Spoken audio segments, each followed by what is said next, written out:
Bonsoir à tous, soyez les bienvenus, ravis de vous retrouver pour cette nouvelle semaine d'Au Quotidien sur LM TV Sarthe. Au programme de cette demi-heure, dans quelques secondes, le journal, la météo et puis à 18h45, la folle minute consacrée au compositeur Schubert qui sera mis à l'honneur dans le cadre de la folle journée qui aura lieu bientôt du 26 au 30 janvier prochain. Et puis avec Jean-Claude Raison, on parlera sport, il nous donnera des conseils pour ceux qui veulent se lancer dans la course à pied en ce début d'année. Tout ça dans un petit quart d'heure, mais pour démarrer, vous le savez, le JT.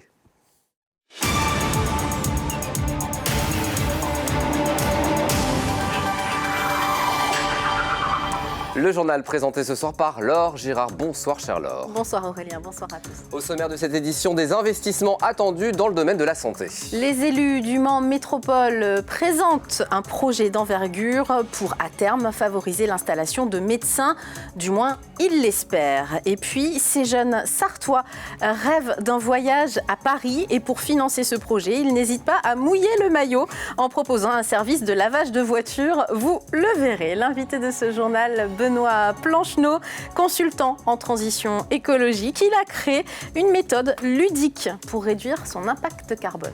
Le Mans Métropole veut remédier au manque de médecins sur notre département. Les élus présentaient ce lundi leur stratégie pour améliorer l'accès aux soins. Plus de 22 millions d'euros seront investis par le Mans Métropole d'ici 2026 en matière de santé. Objectif affiché de cette stratégie, soutenir l'innovation, développer le gain de temps médical et aider à la construction d'une maison de santé pluridisciplinaire. Ces structures, vous le savez, rassemblent plusieurs professionnels de santé et devrait permettre de mieux coordonner les parcours de soins des patients, mais aussi d'attirer de nouveaux médecins. On l'espère, c'est le dossier d'Anthony Piton.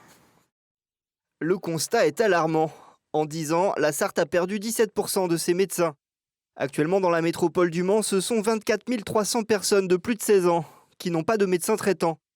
Alors la collectivité a élaboré une stratégie pour les attirer, mettre en place des maisons de santé pluridisciplinaires. Je ne peux pas, moi, imposer à un médecin de venir.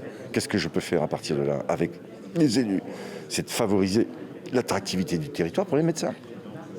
C'est de leur dire, vous avez toutes les conditions pour vous installer, dans de très bonnes conditions. Et d'avoir justement ce souci de ne pas charger la barque des médecins. Tout ça, c'est des choix stratégiques qui sont faits et qui vont nous donner à construire une offre de politique publique de santé qui n'est pas simplement l'installation dans un cabinet d'un médecin, parce que ça ne marche plus. Concrètement, le Mans Métropole investira près de 11 millions d'euros pour 4 projets de maisons de santé pluridisciplinaires portés sur le territoire. Une à Coulennes et 3 au Mans. Ces établissements réuniront une équipe médicale composée de médecins, mais aussi de personnel paramédical, comme des infirmiers, des kinés ou des orthophonistes. On est quasiment sûr d'être attractif pour les jeunes médecins. Et donc, du coup, ça veut dire que quand un de nos éléments part à la retraite, il va être, on espère, quasiment remplacé aussitôt. Ce qui fait qu'on ne perd pas de médecins. Et puis, au contraire, d'attirer comme ça, parce que c'est le fonctionnement actuel des jeunes médecins et des jeunes professionnels de santé, c'est de travailler en équipe coordonnée.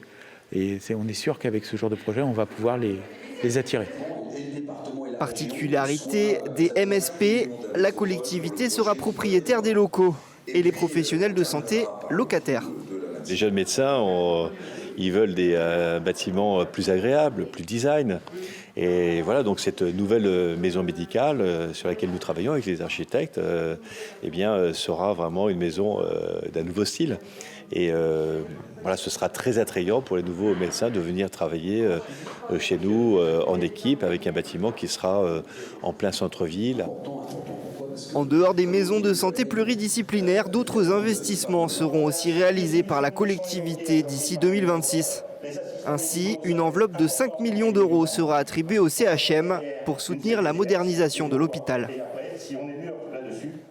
Un nouveau bus du cœur va voir le jour au Mans, Laure. Après celui de la place des Jacobins qui distribue des repas chauds chaque soir aux plus démunis, l'antenne sartoise des Restos du Cœur se dote d'un nouveau bus quartier de Pontlieu. Il commence ses distributions dès ce lundi soir, place du marché, et sera présent 7 jours sur 7 de 20h à 20h40. Alors on va parler de transition écologique et aussi de ramarchage avec l'invité de ce journal, c'est Benoît Plancheneau qui est sur le plateau ce soir, consultant indépendant pour Solutions Transition Transition écologique 72. Absolument. Et vous co-organisez une action de ramarchage dimanche 23 janvier à partir de 10h. Le rendez-vous, c'est aire de loisirs du Gué de Maulny, au Mans. En 2 mots, c'est quoi le ramarchage ?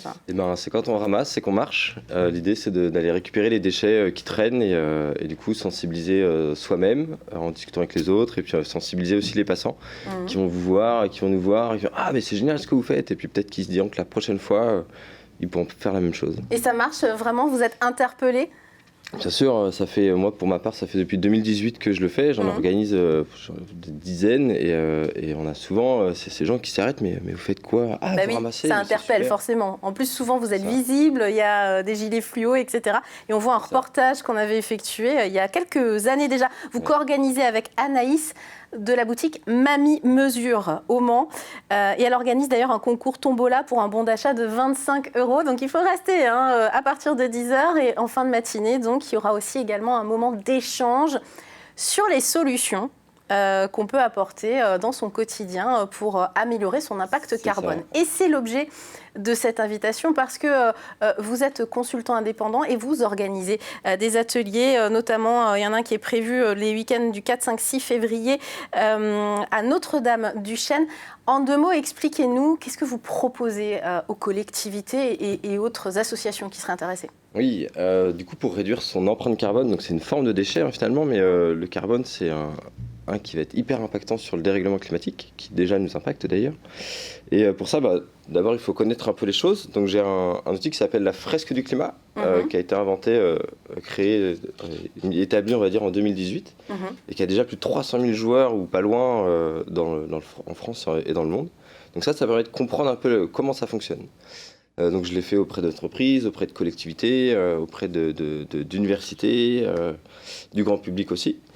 Et ensuite, après, c'est comment on fait pour, une fois qu'on a compris comment ça fonctionne, comment on fait pour réduire le carbone.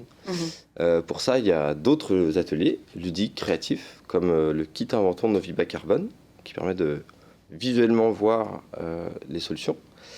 L'atelier 2 tonnes, qui est plutôt un serious game par équipe. Un serious game, c'est-à-dire un jeu sérieux ? En fait, c'est ça. Alors sérieux dans le sens où ça change en fait. On est embarqué dans une équipe où il faut réduire son empreinte carbone à soi, mais aussi celle de la France. Et le but, c'est d'arriver à 2 tonnes en 2050. Ouais, c'est essayer de trouver des solutions ensemble et en jouant, quoi. C'est ça. Et donc, c'est cet atelier que je vais animer le samedi 5 à Notre-Dame-du-Chêne. À l'Académie pour l'écologie intégrale. Donc, c'est du côté de Vion, pour ceux qui ne connaîtraient pas. Exactement. Donc, on fait une fresque du climat le matin, cet atelier 2 tonnes l'après-midi. Et puis après, pour des entreprises, il y a encore, ou des collectivités, il y a aussi le bilan carbone, où là, on calcule toutes les émissions qui arrivent et qui repartent pour une entreprise, une structure. Et après, on regarde ce qu'on réduit. Et rapidement, vous voulez vraiment vous intéresser aux solutions locales, ultra-locales. Vous partez du principe que c'est en local qu'on fait avancer les choses aussi, tout simplement. Et donc, vous avez cette solution également, Transi-Sarthe. En 2 mots, expliquez-nous ce que c'est. Oui, Transi-Sarthe, c'est 72 cartes sur la transition en Sarthe, inspirées de la fresque du climat, où c'est que des solutions locales, parce que ça change déjà en Sarthe. Il y a des gens autour de vous qui font des choses, donc il suffit de les rencontrer et de voir toute la diversité de possibilités. C'est une sorte de jeu et il y a des coordonnées même, des acteurs de la transition en local. Tout à fait. Et c'est hyper concret, donc c'est ça qui est intéressant. Vous avez un site internet, solutionsTransitionEcologique72.com. Vous montrez votre petit jeu. Je les mets là, comme ça, il y en a plein en tout cas. Ça marche. Vous avez beaucoup de demandes dans votre activité, justement, de consultants, de plus en plus, notamment d'entreprises qui seraient intéressées. Oui, bien sûr. En fait, même si le problème s'aggrave, il y a aussi des gens qui essayent de changer, que ce soit à leur échelle ou à l'échelle de leur organisation. Donc maintenant, il y a des outils pour avancer, justement. Donc allons-y, profitons-en et allons vers la transition. Et de manière ludique, merci de nous avoir présenté ces solutions sur le plateau.